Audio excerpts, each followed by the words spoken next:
ರಾಜಗೌಡ್ರೆ, ನಮ್ಮ ಅಸ್ಮಿತೆಯನ್ನೇ ಪಾಲಿಸೋದು ತಪ್ಪ, ನಮ್ಮ ಸಂಸ್ಕೃತಿಯನ್ನೇ ಪಾಲನೆ ಮಾಡೋದು ತಪ್ಪ ಬೆಂಗಳೂರಿನಲ್ಲಿ? ಬೆಂಗಳೂರು ಹೊರಗಡೆಯಿಂದ ಬರೋರು ಇಲ್ಲಿ ಅವರ ವೈಭೋಗ, ಅವರ ಸಂಸ್ಕೃತಿ, ಅವರ ಸಂಸ್ಕಾರವನ್ನು ಬೆಳೆಸುವಂಥ ತೋಟ ತಪ್ಪನ ಚಿತ್ರ ಆಗಿದೆ. ಇಲ್ಲಿ ಅವರು ಹೀಗೆ ಇರಬೇಕು, ನಮ್ಮ ಸಂಸ್ಕಾರ ಸಂಸ್ಕೃತಿ ನಮ್ಮ ಆಚಾರ ವಿಚಾರಗಳನ್ನು ನಾವು ಮೆರೆಸಬೇಕು ಅನ್ನೋದು ಇವತ್ತು ಈ ಮಾಲ್ ಸಂಸ್ಕೃತಿ.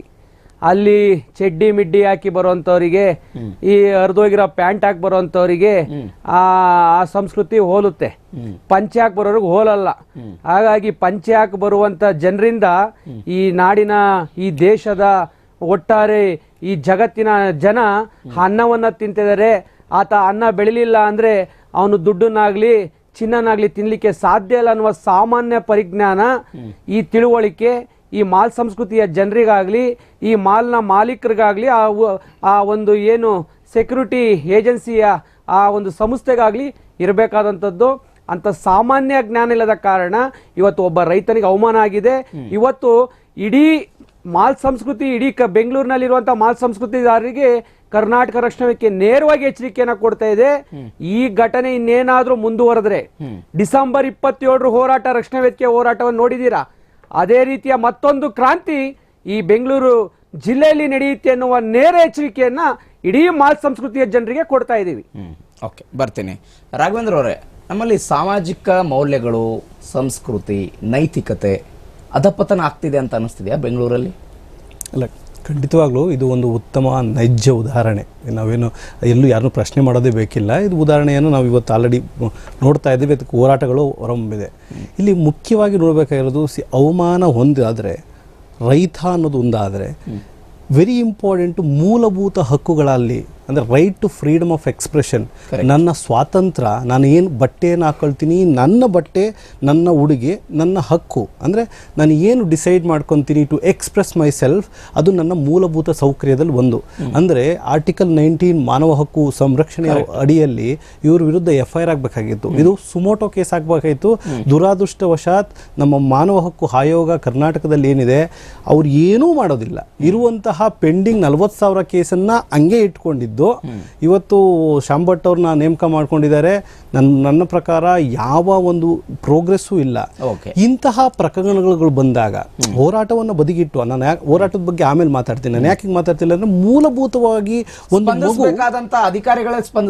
ಮಗು ಜನನ ಆದಾಗ ನಮ್ಗೆ ಇರೋದಕ್ಕೆ ಒಂದು ಜಾಗವನ್ನ ನೀವ್ಯಾರು ಕೊಡಂಗಿಲ್ಲ, ನಾನು ಕೊಡಂಗಿಲ್ಲ, ಆ ಮಗುಗೆ ಸಿಗ್ಬೇಕು. ಅದು ಮಾನವ ಹಕ್ಕುಗಳು ಅಂತ ಹೇಳ್ತಾರೆ. ಅಂದ್ರೆ ಸಂವಿಧಾನ ನಮಗೆ ಕೊಟ್ಟಿರುವಂತಹ ನೈಸರ್ಗಿಕ ಹಕ್ಕುಗಳೇ ನಮಗೆ ಸಿಗ್ತಾ ಇಲ್ಲ.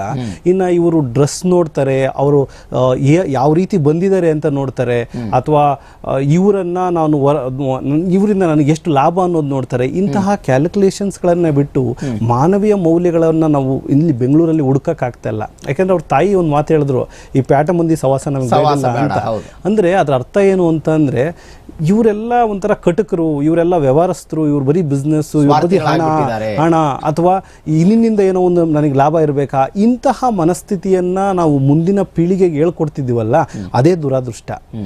ಸೊ ಹಾಗಾಗಿ ನಾನು ಮುಖ್ಯವಾಗಿ ಏನು ಹೇಳ್ತೇನೆ ಅಂದರೆ, 2 ಥಿಂಗ್ಸ್ ಒಂದು ಮೇಜರ್ ನಾವು ಫೋಕಸ್ ಮಾಡಬೇಕು. ಒಂದು, ಮಾನವ ಹಕ್ಕು ಆಯೋಗ ಎಂಟ್ರಿ ಆಗಿ FIR ಮಾಡಿಸ್ಬೇಕಾಗಿತ್ತು. ಎರಡನೇದು, ಸಂಬಂಧಪಟ್ಟ ಪೊಲೀಸ್ ಇಲಾಖೆ ಸುಮೋಟೋ ಮಾಡಬೇಕಾಗಿತ್ತು. ಯಾಕೆಂತಂದ್ರೆ ಅವ್ನು ಅಡ್ಡಿ ಬಡಿಸಿದ್ದಾನೆ, ಟ್ರೆಸ್ ಪಾಸ್ ಮಾಡಿದ್ದಾನೆ. ಇವರು ಯಾವುದೋ ಅವ್ರ ಮನೆಗೆ ಹೋಗಿಲ್ಲ, ಯಾರ್ದೋ ಅವ್ರ ಸ್ವಂತ ಮನೆಗೆ ಹೋಗಿಲ್ಲ, ಗಂಗಮ್ಮ ತಿಮ್ಮಯ್ಯ ಅವ್ರ ಮನೆಗೆ ಹೋಗಿರ್ಲಿಲ್ಲ, ಅವ್ರ ಮನೆ ಬಾಗಿಲು ತಟ್ಟು ಹೋಗಿರ್ಲಿಲ್ಲ. ಟಿಕೆಟ್ ತಗೊಂಡಿದ್ದಾರೆ, ಭಿಕ್ಷುಕ ಆದ್ರೂ ಬರ್ಲಿ, ಅವ್ನು ಬರ್ಗರ್ ತಿನ್ಬೇಕು ಅಂತ ಆಸೆ ಇದೆ, KFC ಒಳಗಿದೆ, ಅವನ ಹತ್ರ ದುಡ್ಡಿದೆ, ತಗೊಳಕ್ಕೆ ನಿಮ್ದೇನು ಅಡ್ಡಿ? ವಿಚಾರ ಮಾಡಿದ್ರೆ ರಾಘವೇಂದ್ರ ಅವರು, ಈ ಟಿಕೆಟ್ ಕೊಡುವಾಗಲೇ ಅದರಲ್ಲೇ ಮೆನ್ಷನ್ ಮಾಡಬೇಕಾಗಿತ್ತು, ಪಂಚೆ ಉಟ್ಕೊಂಡವ್ರೆ ನಮ್ಗೆ ಒಳಗೆ ಬಿಡಲ್ಲ ಅಂತ. ಸರ್, ಇವಾಗ ನೀವೆಲ್ಲ ಹೇಳಿದ್ರಿ, ಸಿದ್ದರಾಮಯ್ಯ ಅವರು ಹಾಕೊಂಡಿದ್ರು, ಪಂಚೆ ಹಾಕೊಂಡಿದ್ರು ಬಿಟ್ಟಿಲ್ಲ, ಕುಮಾರಸ್ವಾಮಿ ಅವರು ಬರ್ತಿರು ಬಿಡ್ತಾರೆ ಅಂತ. ಆಕ್ಚುಲಿ ಪ್ರತಿಷ್ಠಿತ ಕ್ಲಬ್ ಅಲ್ಲಿ ಸಿದ್ದರಾಮಯ್ಯ ಅವ್ರನ್ನೇ ಒಳಗೆ ಬಿಟ್ಟಿರ್ಲಿಲ್ಲ. ಇದು ಕ್ಲಬ್ ಪದ್ಧತಿ ಗೊತ್ತಿದೆಯಲ್ಲ, ಕ್ಲಬ್ ಪದ್ಧತಿಯಲ್ಲೂ ಒಂದಿದೆ. ಏನಂತ ಅಂದ್ರೆ, ನೀವು ಈಗ ಎಕ್ಸಾಂಪಲ್ ನನ್ನ ಫ್ರೆಂಡಿಗೆ ಫೋನ್ ಮಾಡಿ ಬಾಯಿ ಕ್ಲಬ್ಗೆ ಅಂತ ಕರೆದ್ರೆ, ನನ್ನ ಯೂನಿಫಾರ್ಮ್ ಇರಬೇಕು, ನನ್ನ ಶೂಸ್ ಹಾಕಿರ್ಬೇಕು, ಇಲ್ಲ ಒಂದು ಕಾಲರ್ ಇರಬೇಕು, ಇಂಥದ್ದು ಇದೆ. ಸೊ ಈ ಪದ್ಧತಿಯನ್ನೇ ಅವರು ತೆಗೆದಾಕಕ್ಕಾಗ್ತಾ ಇಲ್ಲ. ಅಂದ್ರೆ ನಾವಿನ್ನೂ ಆ ಬ್ರಿಟಿಷರ ದಾಸರಾಗಿ, ಬ್ರಿಟಿಷರು ಬಿಟ್ಟುಕೊಟ್ಟಂತಹ ರೂಲ್ಗಳಿಗೆ ಈಗೂ ಇದ್ದೀವಿ. ಹೋಗ್ಲಿ, ಬೈದವೇ ನಮ್ಗೆ ಇಲ್ಲಿರುವಂತಹ ಕ್ಲಬ್ಗೆ ಹೋಗೋದಕ್ಕೆ ನಾವ್ ಯಾಕೆ ಡ್ರೆಸ್ ಮಾಡ್ಕೊಂಡು ಹೋಗ್ಬೇಕು?